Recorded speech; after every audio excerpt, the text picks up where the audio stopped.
පුංචි ළමයෙක් හිටියා සත්තුන්ට ගොඩක් ආදරය කරන. දවසක් මේ ළමයා එයාගේ තාත්තත් එක්ක ඇවිදින්න ගියා. මෙයා හරිම සතුටින් වටපිට ඉන්න සත්තුන්ව බල තාත්තගේ නොයෙක් ප්‍රශ්න අහමින් ගමන් කළා. මෙයා දැක්කා එක ගෙදරක ඉස්සරහ මිදුලේ වයසක මිනිහෙක් පොතක් කියවමින් ඉන්නවා. මේ මිනිහයාගේ කකුල් දෙක ළඟම වාඩි වෙලා හිටියා ඊටාම ලස්සන බල්ලෙක්.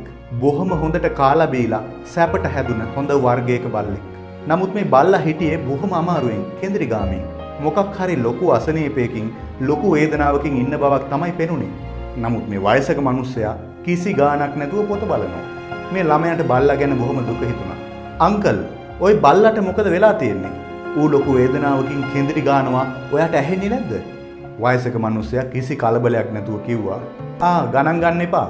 ඌ ඔය වාඩි වෙලා ඉන්නේ උලක් උඩ. ළමයාට හොඳටම තරහ ගියා. තාත්තේ, ඒ කොහොමද? මෙයා කියන්නේ බොරු. බල්ලෙක් දැන උලක් උඩ වාඩි වෙලා වේදනාවෙන් ඉන්නේ මොකටද? ඌට පුළුවන් නැගිටලා යන්න. වයසක මිනිහයා කිව්වා, ඒක හරිම සරලයි පුතා. මේ බල්ලා හරිම කම්මැලි එකෙක්. ඌට මේ උල රිදෙන්නේ කෙන්දිරි ගගා ගොරෝ ඉන්න තරමට විතරයි. මෙතනින් නැගිටලා යන්න ඕන වෙන තරමට ඌට ඒ උල රිදෙන්නේ නැතුව ඇති. It's not hurting him enough to get up. It's not hurting him enough to get up. නැගිටලා යන්න ඕන වෙන තරමට රිදෙන්නේ නැතුව ඇති. ඔබත් ඔබේ ජීවිතය ගෙවන්නේ උලක් උඩ ඉඳගෙනද? ඒ උලෙන් වේදනාව විඳ කෙන්දිරි ගගා ගොරෝ තමන්ටත් වටේ ඉන්න අයටත් දොස් කියා ඒ උල උඩම ඉඳගෙන ජීවත් වෙනවද? මේ මොහොතේ ඔබ ඉවසගෙන ඉන්නේ මොන වගේ වේදනාවක්ද? ඔබ ඉඳගෙන ඉන්නේ මොන වගේ උලක් උඩද? සමහර විට ඒක ආදර සම්බන්ධතාවයේ උලක් වෙන්න පුළුවන්. විවාහ ජීවිතයේ උලක් වෙන්න පුළුවන්. දරුවන් නිසා ඇනුණු උලක් වෙන්න පුළුවන්. දෙමව්පියන්ගෙන් ඇනුණු උලක් වෙන්නත් පුළුවන්. යහළුවෙක් ඇනපු උලක් වෙන්නත් පුළුවන්. ඔබේ රැකියාවට ව්‍යාපාරයට සම්බන්ධ උලක් වෙන්නත් පුළුවන්. ඔබේ ගුරුවරයෙක් එහෙම නැත්නම් ගෝලයෙක් ඇනපු උලක් වෙන්න පුළුවන්. මුදල් සම්බන්ධ උලක් වෙන්න පුළුවන්. ශරීර සෞඛ්‍ය සම්බන්ධ උලක් වෙන්න පුළුවන්. අපි දන්න බොහෝ මිනිසුන් තමන්ගේ ජීවිතය ගෙවන්නේ මේ වගේ උලක් උඩ ඉඳගෙන.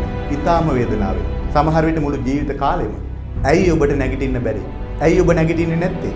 ඔබ බලන් ඉන්නේ මොකක් හරි මිරකල් එකකින්, හාස්කමකින් ඔබේ ප්‍රශ්න ඉබේම විසඳෙන කල්ද? නැගිටිනව වෙනකොට ඔබ මොකද කරන්නේ? ඔබ ජීවිතයේ එක තැන නවත්තගෙන බ්‍රේක් ගහගෙන ඉන්නවා. රැයට තනියම අඬ දිගින් දිගට ඔබ අකමැති ජීවිතයක් ගෙවනවා. කන් කෙන්දිරි ගගා බොස්ට බැන අකමැත්තෙන් එකම ජොබ් එක කරනවා. සතුට අතුරුදහන් වෙලා ගිය රිලේෂන්ෂිප්ස් ඒ විදියටම ඇදගෙන යනවා. ඔබව යූස් කරන, ඇබියුස් කරන මිනිස්සුත් එක්ක ඔබ දිගින් දිගටම ජීවත් වෙනවා. දුප්පත්කමින් බැටකකා දිගටම එකම රටාවකට වැඩ කරනවා. එකම වැරද්ද නැවත කරමින් අවසානයේ ඔබ දුක ඉවසන්න හුරුවන කෙනෙක් බවට පත් වෙනවා. ඒ දුක ඔබට උරුම එකක්, ගැලවෙන්න බැරි එකක් කියලා පිළිගන්නවා, විශ්වාස කරනවා. ඔබත් මුළු ජීවිතේම උලක් උඩ ඉඳගෙන වේදනාවෙන් ඉන්න හිත හදාගත්ත කෙනෙක් නම් මේ ලෝකේ කාටවත් බෑ ඔබට උදව් කරන්න. ඔබට සිද්ධ වෙන්නේ අර උල උඩ ඉන්න බල්ලා වගේ වේදනාවෙන් කෙන්දිරි ගගා ගොරෝ ජීවත් වෙන්න. ඔබට නැගිටින්න තරමට ඔබේ මේ වේදනාව ලොකු නැද්ද? ඔබට නැගිටින්න තරමට ඔබට ඇනිලා තියෙන මේ උල රිදෙන්නේ නැද්ද? Is it not hurting you enough to get up? ඇයි ඔබට නැගිටින්න බැරි? ඇයි ඔබට නැගිටලා ඔබේ ජීවිතේ වගකීම ඔබේ අතට ගන්න බැරි? ඇයි ඔබ ඒක නොකරන්නේ? ඇයි ඔබට බැරි කියන්න මේ දුක වින්දා හොඳටම ඇති? මම කොන් වෙලා හිටියා ඇති. පොඩි පඩියකට වැඩ කළා ඇති. වටේ ඇගින් බැනුම් අහහා හිටියා ඇති.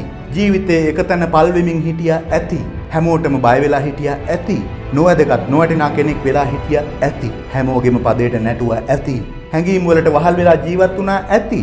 මම අකමැති නෙගටිව් ජීවිතයක හිර වෙලා හිටියා ඇති කියලා. ඇයි ඔබට බැරි කියන්නේ? අතීතය ගැන පසුතැවි හිටියා ඇති. අනාගතයට බය වෙලා හිටියා ඇති. තරහෙන් පුපුර හිටියා ඇති.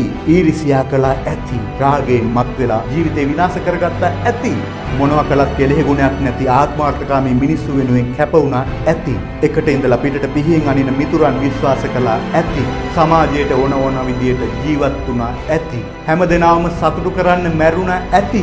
පිට මිනිස්සු මාව අගය කරනකම් ආදරය කරනකම් බලාගෙන හිටියා ඇති. සිහින දැක නින්දෙන් ඇවිද්දා ඇති.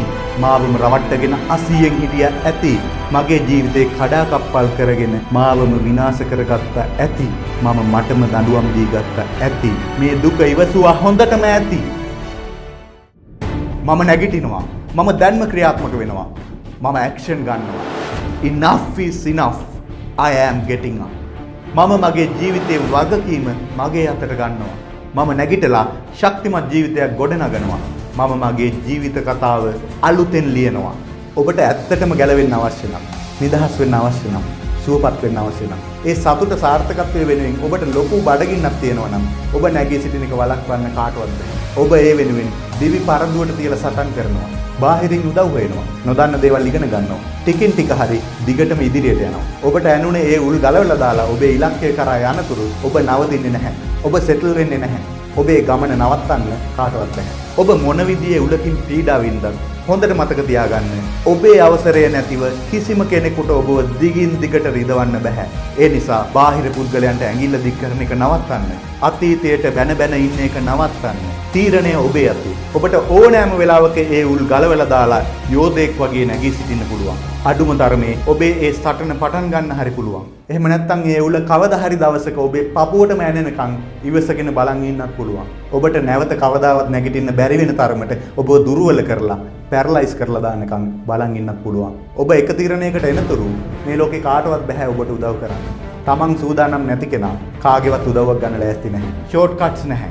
ඔබේ සතුට, නිදහස, සාර්ථකත්වයේ සඳහා කරන සටන වෙනුවෙන් ඔබට ලොකු මහන්සියක්, ලොකු කැපකිරීමක් කරන්න සිද්ධ වෙනවා. ලොකු මිලක් ගෙවන්න සිද්ධ වෙනවා. ඔබේ ඊගෝ එක මාන්නය යට කරගෙන බාහිරින් උදව් ගන්න සිද්ධ වෙනවා. ප්‍රශ්නේ තියෙන්නේ ඔබේ ජීවිතයට ඇනුණු උල් ගලවලා දාලා තෘප්තිමත් ජීවිතයක් ලබා ගැනීම වෙනුවෙන් ඔබ කැප වෙන්න සූදානම් ප්‍රමාණය කොච්චරද?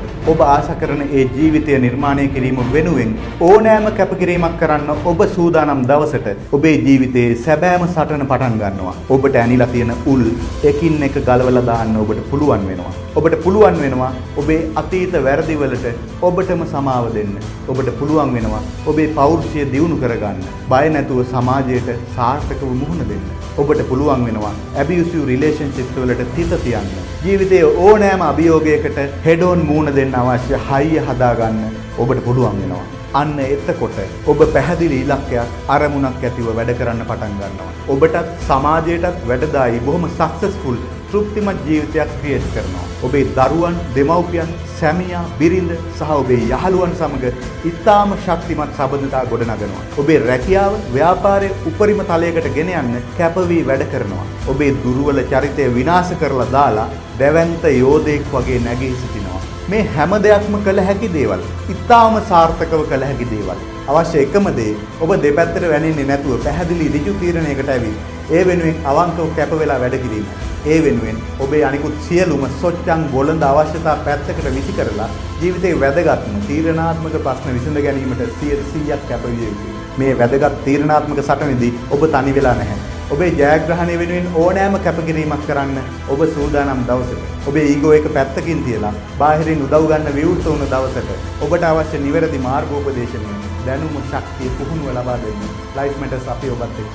ප්‍රශ්නය තමයි ඒ උදව්, ඒ පුහුණුව ලබාගෙන ඔබේ ජීවිතය ට්‍රාන්ස්ෆෝම් කරගන්න, සාර්ථක කරගන්න ඔබ සූදානම්ද? 100%ක් සූදානම්ද? ඔබේ ජීවිත කතාව අලුතෙන් ලියන්න ඔබ සූදානම් නම් මේ දැන්ම ක්‍රියාත්මක වෙන්න. Your life is yours. Make it matter.